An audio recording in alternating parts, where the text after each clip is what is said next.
My name is Shawn Depcinski. I'm an infectious disease and antimicrobial stewardship pharmacist. Today we'll be talking a bit about procalcitonin and how it's utilized in practice to kind of give you guidance in terms of optimizing its use and helping it guide therapy for you and your patients.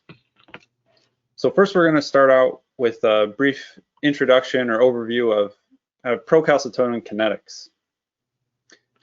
In general, when there is a bacterial infection or some other stimulant to produce procalcitonin, typically you see procalcitonin rise within the first 3 to 6 hours from the onset of infection or significant symptoms, or sepsis if dealing with sepsis, like in the case that we're going to talk about today. Then from there, it takes about 6 to 24 hours for it to peak. So sometimes you may see the levels rise for a bit within the first day or so, if repeated. And then from there, the levels will keep going up if uncontrolled. The procalcitonin will keep increasing. However, if potentially we have some antibiotics that are partially effective or ineffective, you may see kind of this plateau effect here that procalcitonin essentially doesn't go up much, but also doesn't decrease.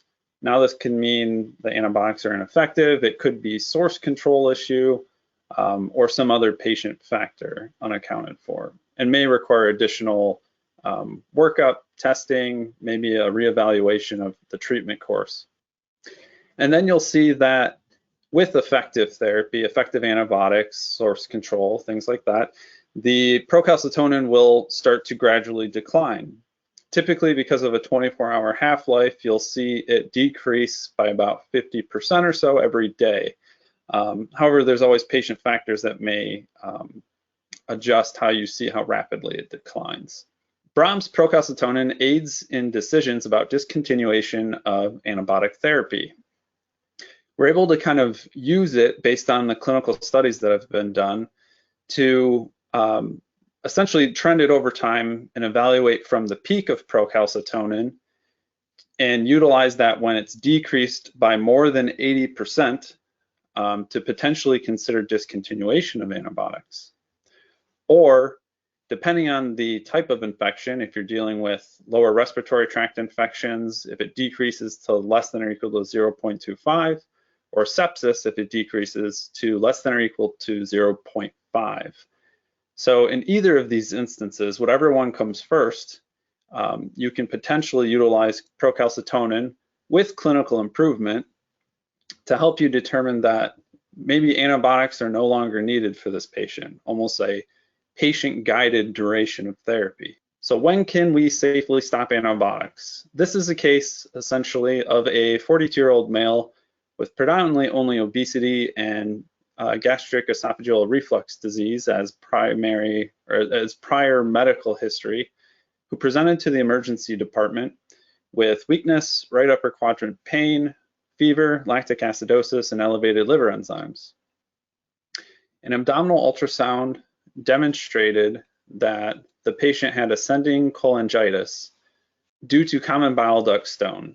The patient had blood cultures and procalcitonin drawn and was initially initiated on piperacillin tazobactam. Shortly thereafter, he required fluid resuscitation for hypotension and was transferred to the ICU with severe sepsis, needing emergent placement of a percutaneous biliary drain by interventional radiology.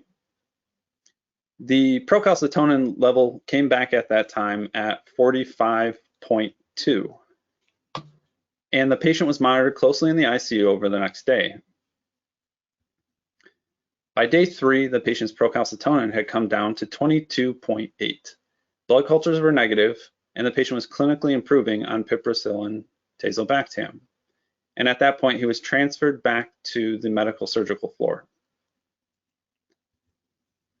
On day 5, the biliary drain had minimal output, the patient's fever and leukocytosis had resolved, and his procalcitonin had decreased further to 5.8.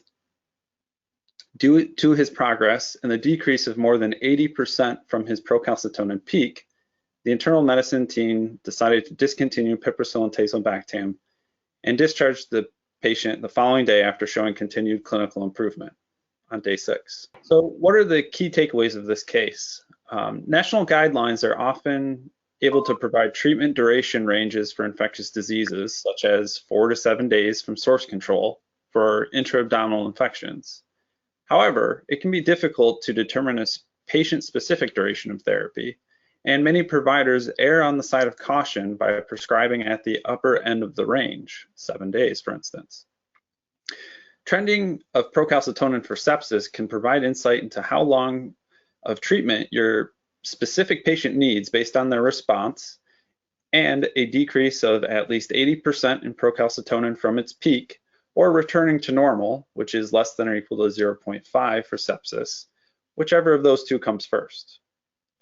So this is a great example of how Brahms procalcitonin in the setting of sepsis can help aid in clinical decision-making for duration of therapy for antibiotics.